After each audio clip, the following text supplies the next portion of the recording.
Timberwolves fans have a ton to celebrate this NBA season. The team made just 3 playoff appearances over the last 18 seasons, had a 2015 season where they won just 16 games, and the 2023 season had everyone questioning the package they gave up for Rudy Gobert. However, they not only sit atop the Western Conference, but this is the longest they've been the outright number 1 seed in the conference in their franchise history. They have the number 1 defense, despite doing what people might consider to be archaic in 2023. They have 3 players in Ant, Gobert, and Cat who should be in strong consideration for the All-Star team, and they're finally living up to their high expectations. Here's how the Minnesota Timberwolves have dominated the competition thus far, some unconventional tactics they've employed, and why they should be considered serious title contenders. Before we begin, be sure to leave a like on the video, as each like makes a tremendous difference for the channel, and be sure to sub to the channel for even more content like this. Minnesota Timberwolves are 16-4 on the season, winners of 5 straight, and have the best record in the entire NBA.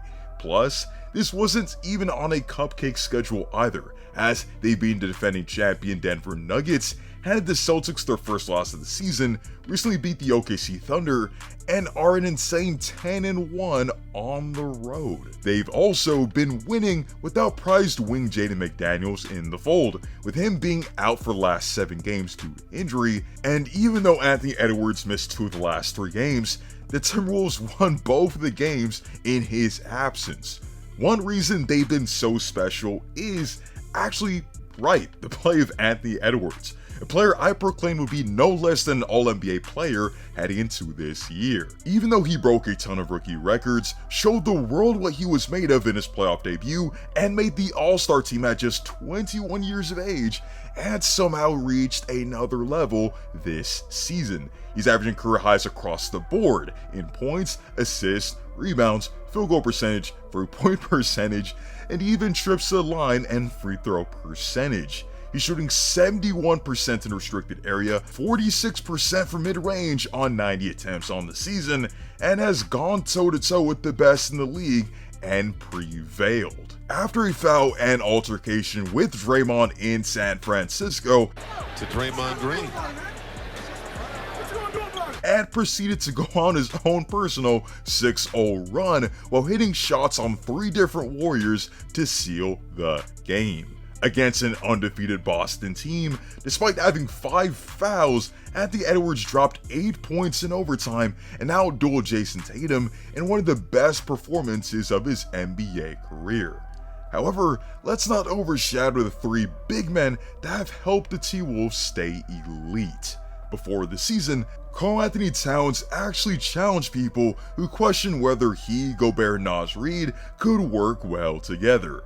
And thus far, we've seen encouraging results. Karl-Anthony Towns has received flack for his lack of aggression and consistency in the NBA playoffs, but make no mistake about it, he's a sensational NBA player. This is a 7-footer that has averaged 23 points and 11 rebounds on 53% from the field, 40% from 3, and 84% from the free throw line for his NBA career, and has had 5 individual seasons shooting 40% or better from 3. And this season, he's averaging 22 points, 9 rebounds, and 3 assists on 50-40-90 shooting splits as a 7-foot big man. Moreover, what's just as impressive has been his defensive production. As an individual defender, he's held opponents to just 42% shooting this season, and as you can guess, by playing next to Rudy Gobert, his role on that end has changed. Rather than being a full-time rim protector trying to lock down the best bigs in the game, he roams the perimeter more and uses size and underrated lateral quickness to function as a good help defender, while also being agile enough to help make recoveries to the perimeter. Gobert, on the other hand, functions as the team's main rim protector while reminding everyone why he's the best defensive player alive. Regardless of his perception by NBA fans, Gobert is for sure a first ballot Hall of Famer for his generational impact on the defensive end. He's one of only 3 players in league history to win 3 Defensive Player of the Year awards, and even on a Utah Jazz team that had average to even porous defenders surrounding him, he made that Jazz team an elite defense.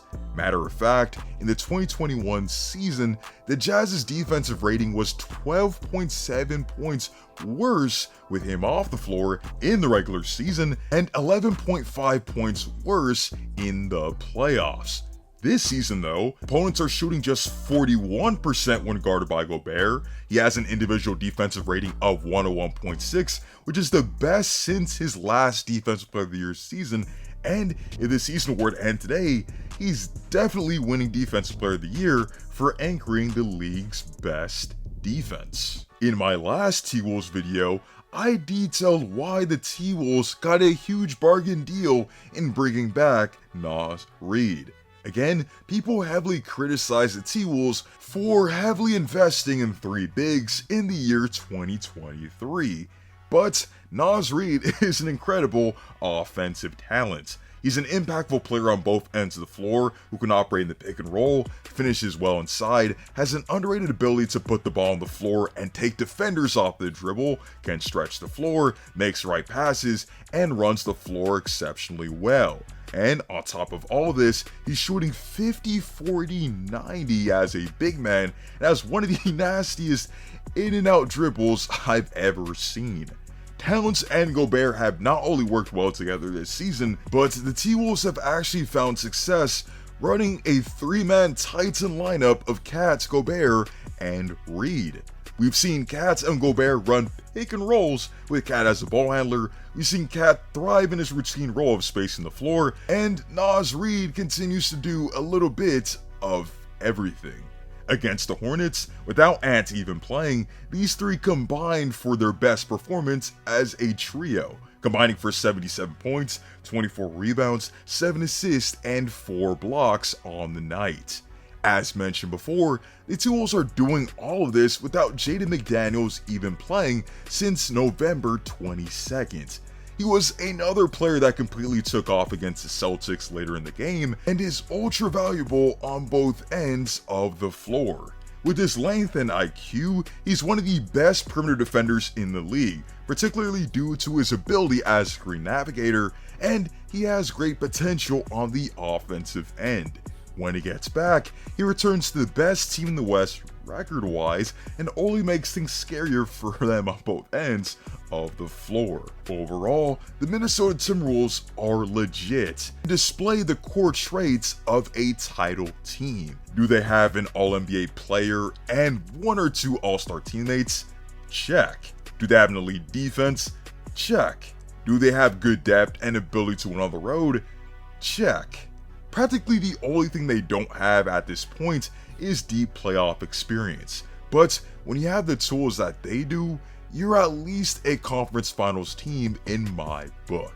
With that being said, be sure to comment down below your thoughts on the Minnesota Timberwolves. Are they a legit threat to make it out of the Western Conference thus far? And do you feel they can lift the Larry O'Brien in June? Also, let me know how high you believe the ceiling of this team to be in a few years. Be sure to leave a like on the video, as each like makes a tremendous difference for the channel, and be sure to sub to the channel for even more content like this. To see you all in the next one, and stay tuned.